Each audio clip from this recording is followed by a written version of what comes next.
Hello, and welcome to another episode of Wheel of Horror, the podcast where we spin a wheel once a week. It chooses the horror film, and we discuss it. This week, we're talking about 1993's Matinee, which was directed by Joe Dante. I'm your host, Alec, and joining me is the one and only Joe Testa, the myth, the man, the myth, the legend. How you doing, Joe? Very well. Thanks for having me again. Oh yeah, dude. Welcome back. So one thing I do want to address just right at the top before we jump into the movie, Eric, obviously everybody knows Eric, the co-host of the podcast for the last 5 years, has decided to step down from being the co-host on the show. No ill will towards Eric. We love him. He's obviously been a huge part of building this podcast, and my best friend, love him to death. But he's decided to work on some other things, focus on some other things for now. So we wish him the best of luck, and he'll be on it at some point again in the future, I'm sure. But for the meantime, it's going to be me and a bunch of other random guests moving forward. So. All right, well, let's jump into 1993's Matinee. This is a movie that you suggested, Joe, that I've never even heard of. So Yes. tell me all about it. I love when that happens. Yeah. I know, You know, especially a Joe Dante movie too. So. yeah, it's funny. This, unlike most movies I feel like we talk about when I'm on the show, wasn't a childhood favorite of mine. Mm, I only caught up with this movie maybe 6 or 7 years ago. I really? remember it though. Like I remember it coming out. I feel like it's a movie I should have wanted to see. It Yeah. came out when I was like 10, 11 years old. Yeah. It was on my radar, but then it sort of vanished. And I never heard anyone talk about it. To this day, I don't think I've ever seen it streaming anywhere, No.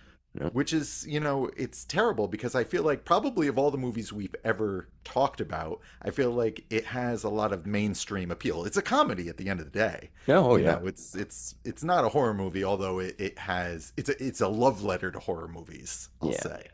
But yeah, the way I kind of found my way to this was, are you familiar with Joe Dante's YouTube channel, Trailers from Hell?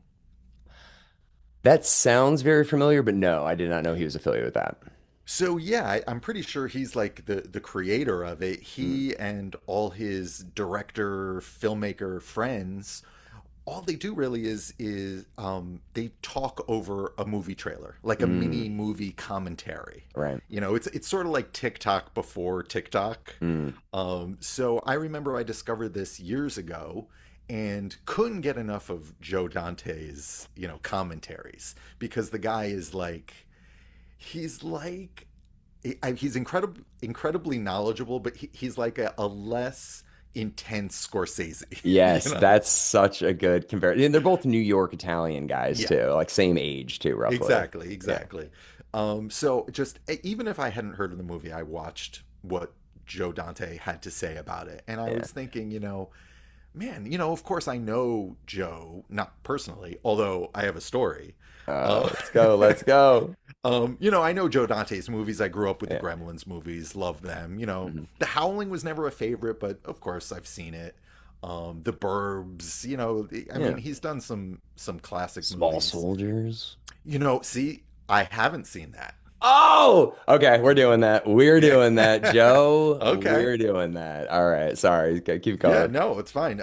But I was the watching, him speak, it inspired me to go back and watch some movies that I hadn't seen of his. Hmm. And this was one of them. And I think I rented it on VOD and was just so charmed by it. I really just enjoyed myself, just everything about it. Like I said, it's a love letter to kind of classic horror movies, and I love the time period. It takes place 1962 during the Cuban Missile Crisis, and I just feel like there are so many other people who would love this movie that probably don't even know it exists. Even like my mom, or my uncle who, was the same age as these kids watching the same movies. Right.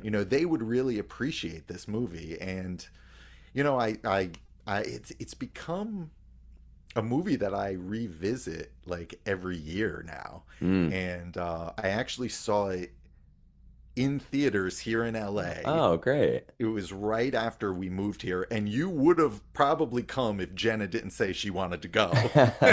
Yeah. You would have been the person I reached out to. So we saw it um, in Los Feliz, and Joe Dante was there to do a Q and A after. Oh, that's so cool. So cool. And one last thing about Joe Dante, Yeah, keep going. I ran into him. I don't know if you remember this because I think I texted you immediately. Yeah. I saw him at a screening of The Last Voyage of the Demeter when that came out, Yep. the Yep. Dracula movie, Hmm.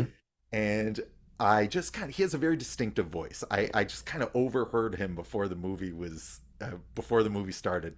I think he was there with his wife. I'm not sure, but I don't usually do this. But I said to myself, man, I gotta say something to him, Yeah. Yeah. and I'll forever regret the interaction. Not because it was weird or anything, but all I did was like get a selfie with him. I was like, uh, Mr. Dante, you mind if I grab a selfie with you? Yeah. And I just feel like I should have just went up to him and said, my name's Joe. Also, we're Yeah. both we're both kind of from New Jersey. I spent half my life in New Jersey. Yeah. We're Yeah. both Yeah. Italian. I love what you love. It's so nice to meet you. I've gone over this so many times in my head, and all I did was ask for a stupid selfie, and it came out like shit. Oh, But yeah, that's my Joe Dante story, and a yeah. long-winded way of telling you how I discovered this movie. It's almost impossible to have a good interaction with a celebrity, especially somebody you respect so much. I mean, all you can do basically is just like walk past them and be like, I love you, you're the fucking man, and Yeah, just like keep yeah, going. And they're just like, all right, you know. right. I did the same thing with Bob Odenkirk at a sushi restaurant in Williamsburg. I didn't go up to him, but I literally was just like staring at him for like 10 minutes. And I was like, should I go up? Should I do it? Should I do it? Should I do it? And I didn't do it, but I wish I did. But yeah, Joe Dante is just one of those directors who he's never I feel like Gremlins was his big thing probably, and he's had a lot of other movies that people enjoy, but he's kind of like a Toby Hooper in my eyes, like where he's never achieved this like status that like he's a household name, but like I know him, you know him, people in the horror community know him. But there's one thing from In Search of Darkness, he was getting interviewed, I think I've told you this before, where he's talking about horror movies from the 30s and the 40s or whatever. And he's just like, yeah, kids today, they don't like to watch black and white movies. And you know what I say to that? Fuck them. Fuck them. If they don't want to watch it, they don't have to watch it. And like sort of thing. And he's just so dead set in his ways. But yeah, he's a very like he creates like cartoon movies almost like I mean Gremlins obviously, but Looney Tunes back in action, Small Soldiers. Not really this felt pretty grounded for the most part. But yeah, he's very like animated. All of his movies feel like they could have been a cartoon basically if they weren't in real time. I'm surprised he didn't work on Who Framed Roger Rabbit, honestly, but that would Yeah, have been like a perfect up his alley. But yeah, this movie though, man, I really enjoyed this a lot. Like I really did. I laughed hysterically at one part we'll get to, teared up a little bit. Like it's a whole broad range of emotions.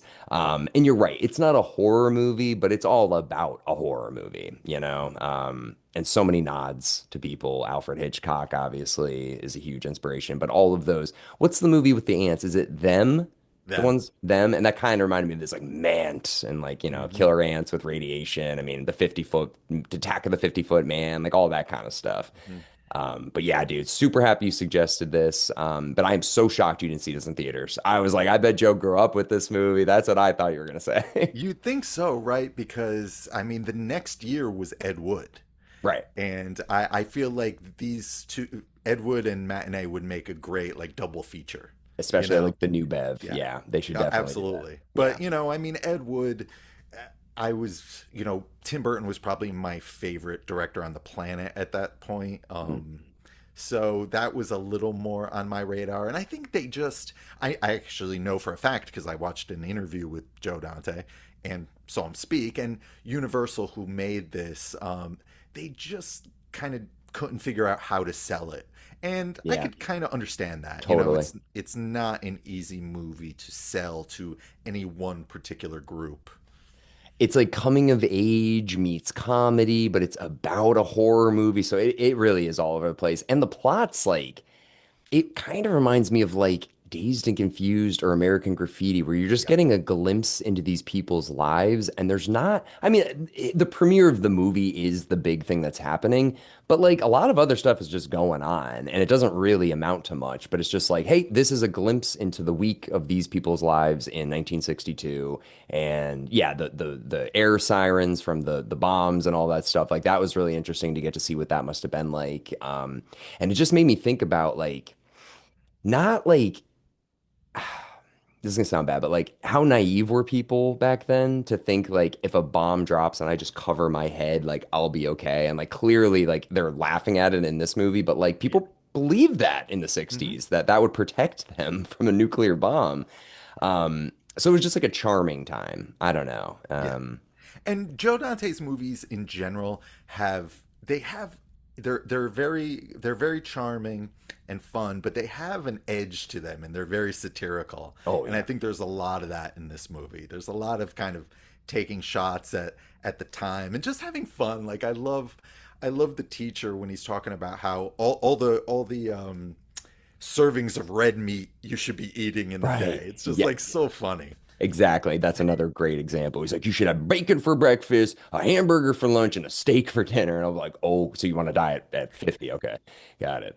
And really quick, something you said earlier. I think I was thinking about this. I'd love to do an episode with you about this because I feel like you'd be great about it. Studio intros. I think this one for this movie, the Universal, the 90s MCA Universal logo, might be my favorite. I just Ooh. love the way the sun shines on the like from like the earth is turning and the sun shines and the music. It's so perfect. And there were so many movies in the 90s that had this logo, so it's very nostalgic for me. But Orion's another one. I love the Orion intro.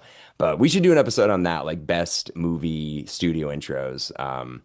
But yeah, I'm already running through a list in my head. Absolutely. dude, Paramount, like Columbia, I'm thinking the TriStar. smaller ones too. Like I think I mentioned Canon Films Yeah, in our last episode, but yeah, oh yeah, I yeah. could have fun with that. We should do something like that. So yeah, I love the intro to this. And it was also like 93, early 90s were so many good movies and so many people from this movie that are in so many great movies. Dude, like Omri Katz or whatever from Hocus Pocus, he's in this and it came out the same year and I was like, dude, he aged like so much. He looks like he's like 10 in this movie. And then the same year Hocus Pocus, he's like 16. So I was like, what the fuck? And the same thing with the girl from Mrs. Doubtfire.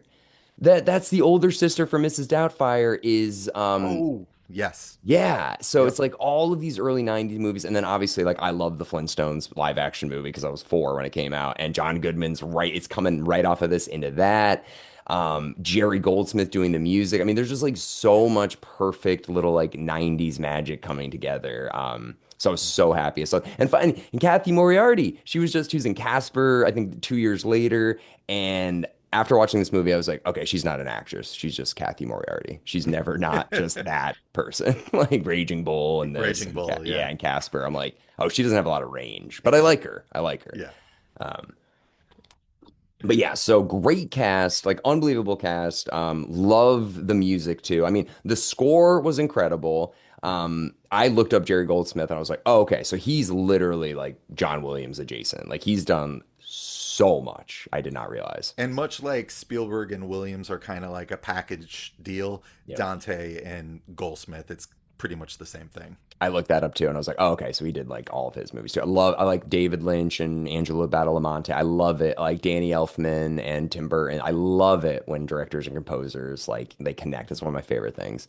So I'm glad Joe Dante has his. But yeah, dude, Jerry Goldsmith. I was like, oh my God. I was just looking through his like IMDb, and I was like, this guy is crazy how much stuff he's worked on. I mean, Poltergeist, Alien, like And what he did in this movie, and it just kind of goes for everything about this movie, is it captures the period so well. I'm talking about like Mant, the movie in a movie. mm-hmm. Like it really reminds me of like the score for Creature from the Black Lagoon. Like he really nails it. I mean, Goldsmith might have been making music back in those. He probably was. He 'Cause, was. I mean, I think he did Planet of the Apes. That He was the did. 60s. So Yep. I mean, he's been around a long time. So He was born in I, 1929. okay, so fair enough. Yeah. Yeah. But yeah, I mean, if we could just jump to Mant for a second, Yeah. like I feel like that is a piece of art. Like I love this movie, but Mant is so perfect. Yeah. It just as its own my Blu-ray actually, you can watch Mant just as its own little short film, Hmm. and it is just such a perfect tribute but also send up of those like 50s sci-fi horror movies. And just it's beautifully shot, and I just love it. It's perfect. Yeah, I saw because I was looking up videos on YouTube. There's really not many. Not many people are talking about this movie, but they did have that 15-minute like vignette or Mhm. whatever of the whole Mant. I did not watch it, but Yeah. the clips that I saw, I loved it. It felt like Scream when you're watching like pieces of Stab or whatever Yes. within the Yeah. movie. It's just Yeah, so, and I think this for the whole movie, just so well written and funny. And the better you know those movies, I think the more it pays off. Like there's a scientist character who's always kind of over explaining things that don't need to be explained. Like he talks right. about magnification, so you can see it up close. It's like if you watch those old sci-fi movies, they always just kind of are talking to the audience like they're idiots, you know? But I was thinking about it too because I actually noticed that. I can't remember the example I was thinking of, but the professor is like over explaining things. But like at that time, would it be like common knowledge, a lot of stuff, you know? Probably not. And they rightly assumed that they were talking to kids, I think, most of the Yeah, time. yeah. So, I don't blame them. But if you go back now and you watch, like, The Thing from Another World, Mhm. like, I mean, they're jumping through hoops trying to get you to understand what an alien is, Right. and you can't blame them. But I mean, looking back now, even if you watch the ending of Psycho, Hmm. I mean, when they explain what's Right. The going on with, transvestite thing. Yeah, yeah, I yeah. mean, even that is a lot to swallow nowadays. But Yeah, because it was almost like, showing like the whole recap of Friday the 13th at the beginning of the first one. mhm, Because like, oh, because there's no internet, they can't right, rewatch it. There's no home media, so like I mhm, kind of get it, but also like, yeah, obviously for this movie, I think they were yeah, doing it on purpose, intentionally. mhm, But yeah, no, Mant was awesome. I just love how what's his name, Lawrence Woolsey. That's yeah. Jeff. Oh my God, Goodman or John Goodman. John Goodman's character. I just love how like everything he sees like an alligator. He's like Gator Gal, and he's just like always thinking of like a new idea for these kind of movies. Um, It yeah. should be. Oh, No, no, go it ahead. should. It should be said that John Goodman is playing like a fictionalized version of William Castle, who was the man behind the original House on Haunted Hill and 13 Ghosts, and he was well known for his gimmicks. Mm-hmm. Mm-hmm. Yeah. What was it? In 13 Ghosts, it was like tarot vision or something, or like yeah. There it Uh, was some kind of 3D glasses gimmick, I think. I never saw 13 Ghosts, only the remake. I've only seen the remake too, Yeah. but yeah, because in the early 2000s they did those Dark Castle movies, which were Hmm. all remake, like The Haunting and 13 Ghosts. House on Haunted Hill. Yeah, was Ghost Ship one of those? I don't think It wasn't one of William Castle's, but it was the same it was a company Dark that. Castle. Yeah. Yeah. Um, but yeah, exactly. So the gimmicks is like a huge thing, and like I loved how you've been to the Sci-Fi Diner in Disney World. You ever been there, Joe? Yes, I I have. love, I know, that's Oh. like my favorite fucking place. I love Yeah. that place, dude. And they're just showing clips from all the old B movies from the 50s and stuff like that. And Mant felt exactly like that. But one thing I mean, you can't answer this, you weren't alive in 1962, but every single time I ever see a movie theater in an old movie that's like, they always show the kids freaking out and throwing popcorn and being so rambunctious. And I'm like, was that accurate? Like, was Joe Dante doing that as a kid, or is that just like it's fun for the movie? Because I'm kind of getting the impression like back in the 50s and 60s, there weren't as much like etiquette of behavior at the theater. I don't know. I don't know. Yeah, I don't Yeah. think you would know either. Yeah. I have no idea. We got to But ask an I old mean, person. this movie does feel, very. It just feels like whoever made this is putting a lot of love, and it just feels very authentic. Yeah. So to me, this feels like exactly what it must have been like. Well, did you notice the brother, or the brother duo who wrote it? So it's written by a guy named Charles S. Haas, but oh wait, whoops, never mind. I thought it was written by Jericho and Charles S. Haas. I am an idiot. Never mind. I thought they were brothers that wrote it. Totally screwed that up. But that would have been like, oh, okay, so maybe they were like telling a version of their lives because it's a very Yeah. specific story. I mean, we haven't really gotten into the plot too much, but like it takes place, as you said, in Key West in 1962, right during the Cuban Missile Crisis, and we're following these two brothers that are like Navy brats, like their dad's in the Navy, and they are just bouncing around constantly. But the older brother loves horror movies, takes his little brother to the horror movies, and that we just get a week in the life with them and meeting girls and getting excited for this new horror movie to come to their town and bullies. And it was a coming of age movie. It's like Stand By Me, but with a horror movie it tied into it. Yeah, I don't know. I really enjoyed it. And it's like, as you were saying, it's like hard to figure out what this movie's like even trying to really be. And that's okay. It doesn't have like this I don't know, bigger message. It's just kind of like I'm just enjoying spending time in this world with these people, regardless of what they're doing. Yeah.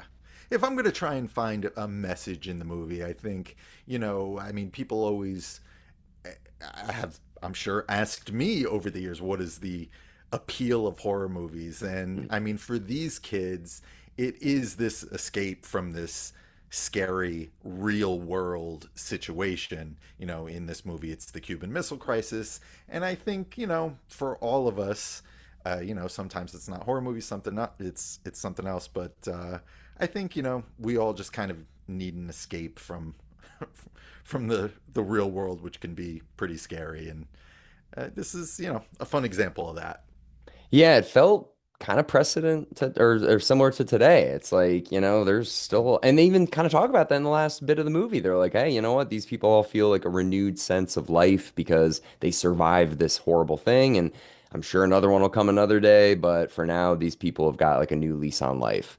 And I was like, yeah, it must have been nice, like to feel like, wow, we survived. Like that's okay. But now it's like, every couple years, the Cold War just keeps coming back, and this shit with Iran now. So, anyways, we don't have to get into that. But I mean, even the scene when everybody's fighting in the grocery store yeah, over the last box of shredded wheat, it's like it's very funny, but it bring back COVID memories. big time, dude. It just shows people are people, no matter what. And if there's crisis, everybody's gonna turn into an asshole.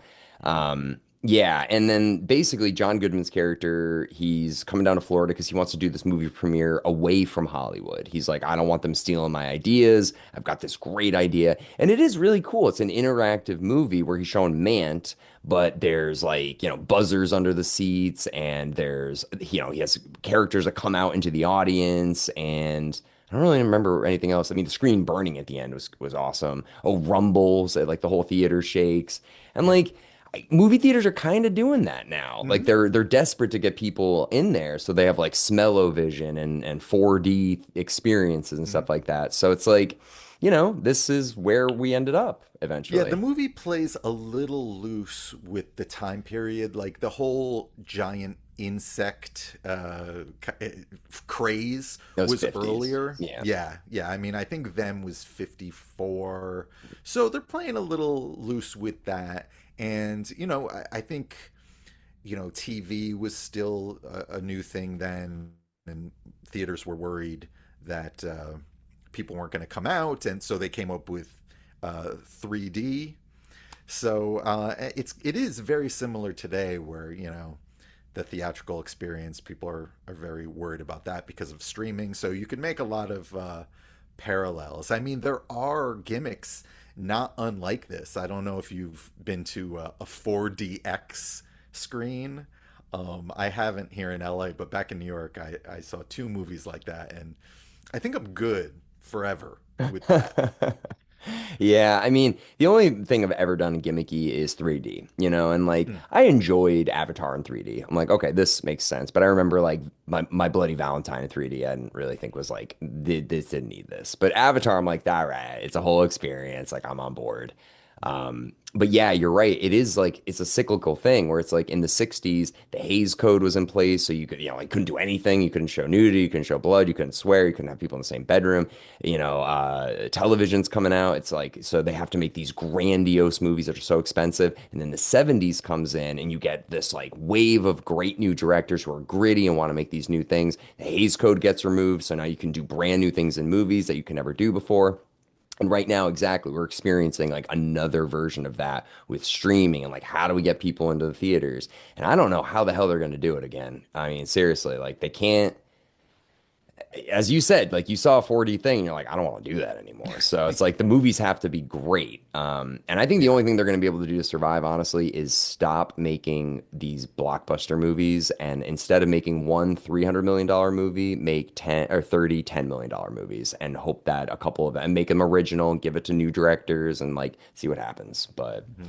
otherwise, with DVDs not being a thing anymore, and it's scary. It is a scary time for the entertainment industry.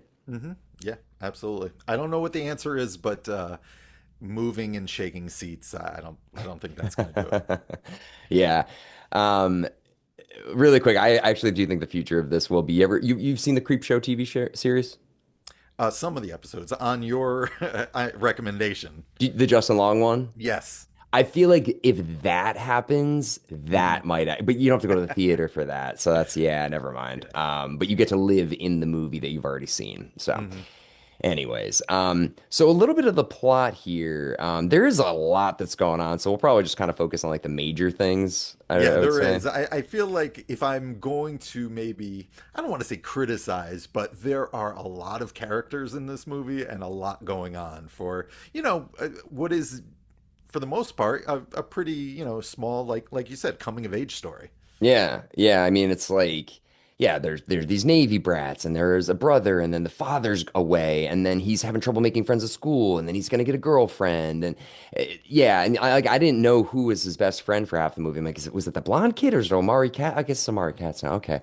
And then yeah, you've got the whole thing with Lawrence coming into town. He's like, I'm doing my movie, and then you've got his friends that are that one guy that's in every Joe Dante movie, and they're like they're trying to turn the town against the movie, and it's just like there is a lot going on here. Um, but there's two scenes that I thought were hysterical, and I need to and see what you think. The like I guess lead girl that's not from Mrs. Doubtfire, but the other one, Yeah. who dates Omari Katz or whatever, and she's like, I'm Yes. very like, sexual with my body and stuff like that. Her little brother was like the best kid actor I've like ever seen. He was so funny. He's like, Yeah. "Well, I guess I'm gonna tell them." And just like, what? I'm like, this kid's like 7. He is like the ballsiest little bastard, and I loved him. I thought he was hysterical. Yeah. That He kid was was great. good. That kid was a good find. Yeah, and I was thinking, I was like, oh, I bet that's like Joe and his sister, like or something like that, like because you have an older sister. So I was Yeah, like, yeah. You're not too far off there. it's like you're not supposed to be right into the guy in jail. And I was like, oh my God. That scene I thought was hysterical, but the scene that actually had me laughing out loud is a little bit of setup. Basically, during the movie, he has a guy dress up as Mant who comes into the audience and scaring people and stuff like that. This guy is a bad guy. He's like a criminal who dated the girl I was just talking about. Hmm. So later in the movie, Omari Katz, the guy from Hocus Pocus, is dating this girl, and they're at the movie together. And the guy dressed in the man suit does not want them to be dating. He still has a crush on her. He hates Omari Katz, and he told him not to go on the date with him. But Omari Katz is on the date. So the scene is like the man guy going from person to person, like rah, rah, rah. Then he sees Omari Katz and the girl together, and he just like stops and goes up and grabs Omari Katz and starts punching him like repeatedly. And like Omari Katz has no idea who's in this suit. So he's like, what is happening to me? And John Goodman's like, Jesus Christ. And he like runs down there. He's like, I didn't say to beat him up. And then he gets punched. And I'm like, nobody knows what's going on except for the audience. So I was like, this scene is so funny to me. The miscommunication with everybody, imagining what's going through Omari Katz's character's head as he's getting just punched in the face by this ant for no reason. That scene had me actually laughing very hard. Yeah, so good. And like I said, I did get to see this in theaters once. And if there's any kind of movie that's, you know, a great time in a theater with a lively crowd, there's two kinds. a good comedy or a good horror movie. Like those are Yeah. the best kinds of movies to see in theaters. And this was such a good audience to see it with, well, probably because they were all fans, Right. you know. But yeah, I think this movie, I think the humor is so sharp. My favorite bits are all from Mant. I feel like every line in Mant hits, but also there is another non-horror movie that the kids go to see, Yeah.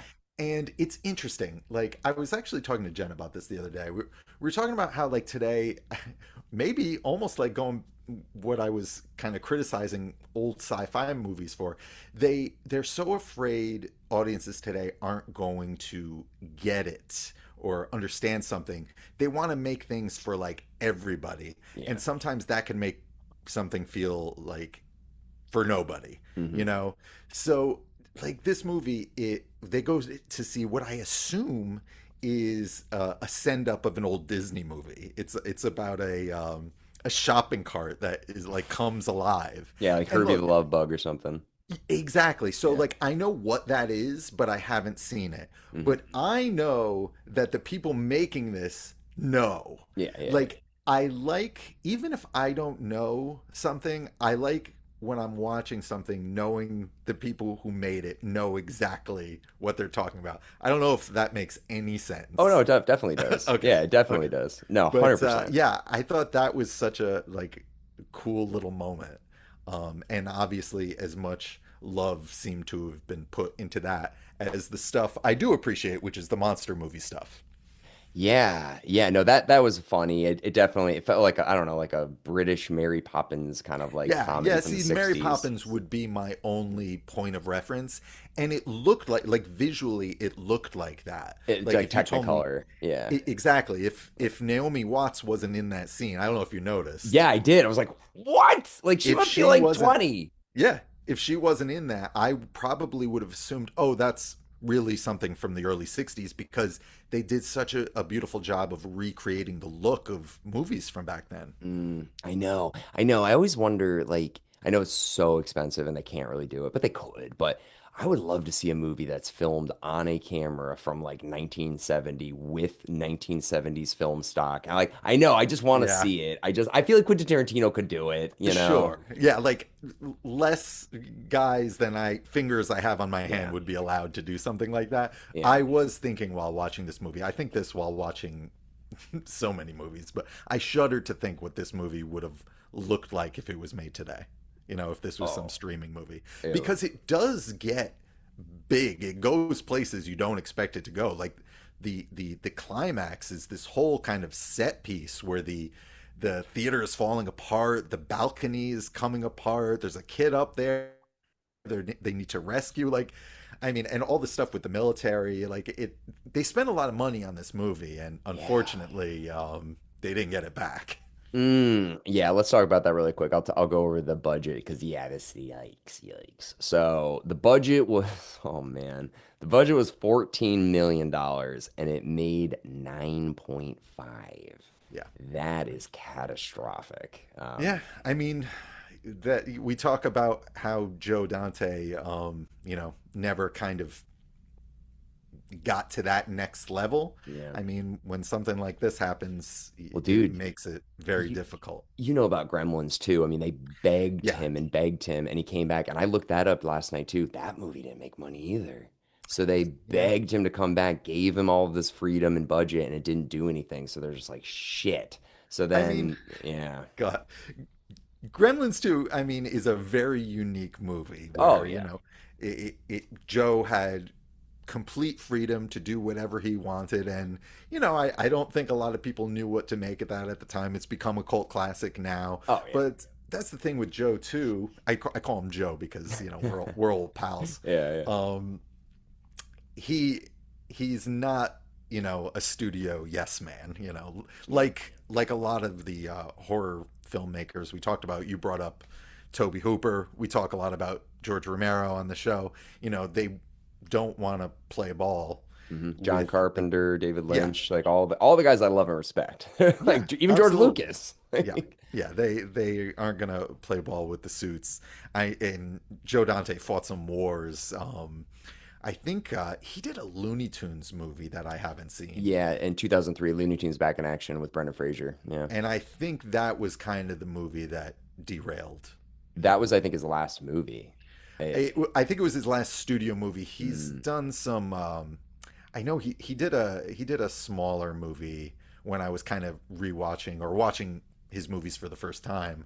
Um, it was a little indie and not my favorite. he's been directing a lot of like random episodes of TV shows like Hawaii Five-O and stuff. So like he's still working, but it's just like I don't know. It's sad. Well, he's executive producer on the Gremlins Secrets of the Mogwai show, which I had to watch. And it's not very good. Hmm. And then they are making Gremlins 3, so I don't think Yeah. he's directing it, but No, I just saw an interview with him where he essentially wished them luck, but also he took some shots at Star Wars for ripping him off with Grogu. oh, yeah. I I guess mean, kind of. I don't fair know. enough. I mean, Yeah, it's yeah. Gizmo. Yeah, basically. Yeah, yeah.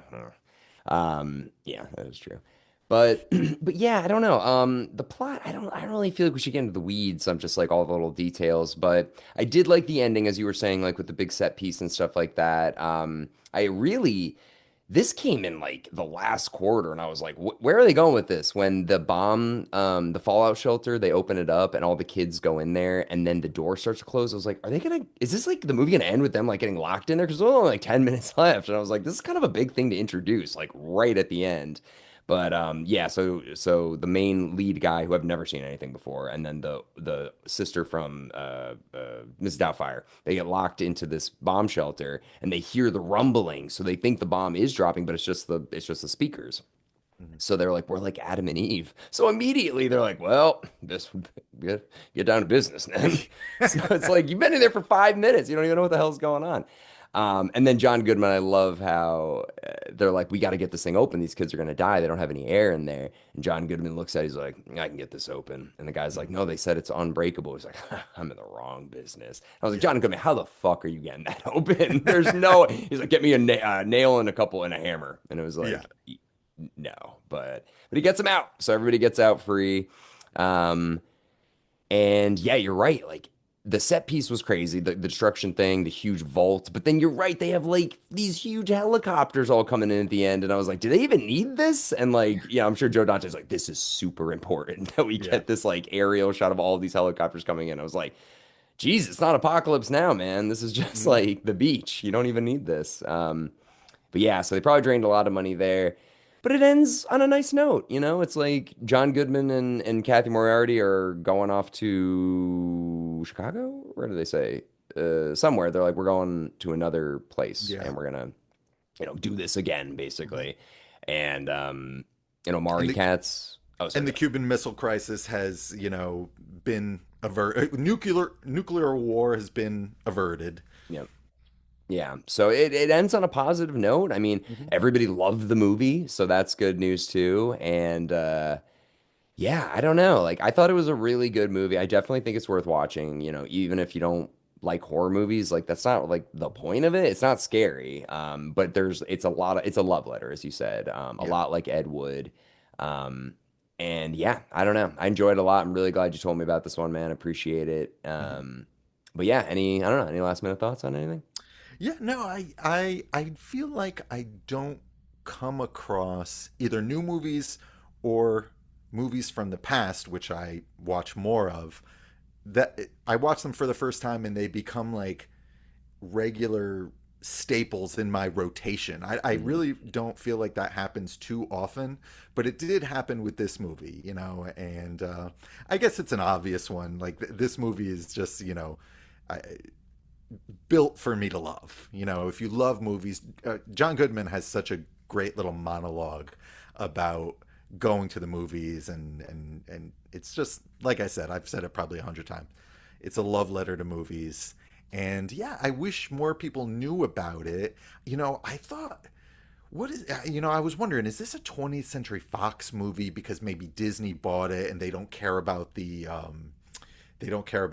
a lot of their catalogs that they just acquire. But no, it's the Universal movie, and I don't know. I'm sure Universal owns one of the big streamers. Like, if this was the first movie that popped up on one of the streamers, Netflix or whatever, like I think so many people would click it, watch it, and have a really good time with it.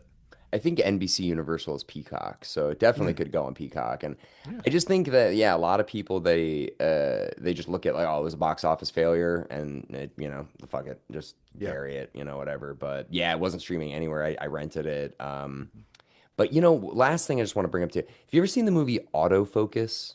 You ever seen that movie? I don't think so. You might like it. It's similar to, well, no, it's not like this at all. But it's about the lead actor from Hogan's Heroes, and it's Greg Kinnear and Willem Dafoe, and they're both actors on Hogan's Heroes, and it takes place in the late 50s, I think. And it's not about, it's like about the behind the scenes of the show. But Mm, what the plot of the movie is they are addicted to porn in the 50s, so they're like getting stag films and they like watch them together. And this is all real. It's a real story, but it's written and directed by Paul Schrader, the guy that wrote Taxi Driver and Raging hmm. Bull and stuff like that. Yep. And when I was in college, we had to watch his entire filmography for a class. And this was a movie we watched, and I was like, this is way different, but like the idea of like a period piece that's about like real people to a degree. I know there's nobody real in this, but like they talk about Alfred Hitchcock and the Cuban Missile Crisis is a real thing. So this was more fictionalized than autofocus, but similar vibes. If you're looking for another kind of like, early 60s, late 50s, where it's all about the entertainment industry, basically. Cool. You took a class on Paul Schrader movies? So I took a class called Great Film Directors, where the semester you focus exclusively on one director. And we chose, or we didn't choose, the professor chose Paul Schrader. And then when we finished watching all of his movies, Paul Schrader came in. That's And awesome. yeah, so he came in and we got to ask him questions and stuff like that. But yeah, we had to watch like Exorcist, I whichever one was he just gonna did. say, Yep. did you watch the Yep. Exorcist prequel that he made? Every single one, every movie that he had made up until 2008, we watched. So Taxi Driver, Autofocus, Rage. I think it was like anything he had worked on, like written or directed. Yeah, We watched yeah, because Raging Bull. he wrote Taxi Driver. Yeah, he didn't direct that. And then yeah, Autofocus, and then The Exorcist was another one. I'm trying to remember some other ones. I feel like there was one with Bill Paxton, I feel like. I don't know. Or Bill Pullman. No, Bill Paxton. I can't Hmm. remember. But anyways. Interesting. Yeah, that was a fun class, man. Mhm. I would take that now just to take it, because like our teacher was really knowledgeable and, had the connections to get Paul Schrader in there somehow. So I was like, this is sick. So Nice. very good class. I'm glad I took that one. Well, Joe, thank you, dude. I really appreciate you introducing me to another great film. So thank you for that. Thanks for having me. And yeah, this one was a fun one to revisit. I'll take any excuse to watch Matinee. And last question, have you watched Flintstones 1994, the live action movie? That got by me. Nope. Damn it, Joe. Damn it, Joe. It's Rick Moranis and Yeah. Oh, John I Goodman. remember it. Yeah, Yeah, I remember it. Yeah, never watched it. It the should set be said, John pieces. Goodman is so good in this movie. I feel like we didn't talk about him that much because there's so much going on in this movie, but he is so good in this movie. Yeah, dude, so charismatic, Mhm. and I miss Fat John Goodman. He looks weird now. I don't like him now. He looks too weird, but I know it's healthier. But whatever. Well, all right, everybody. So listen, I don't have the wheel to spin this week. I actually don't even know what next week's gonna be. So bear with us during this transition period. We'll get the wheel going soon. But thank you all for listening into our discussion today on Matinee, and we'll see you next Monday with something I don't know what. All right.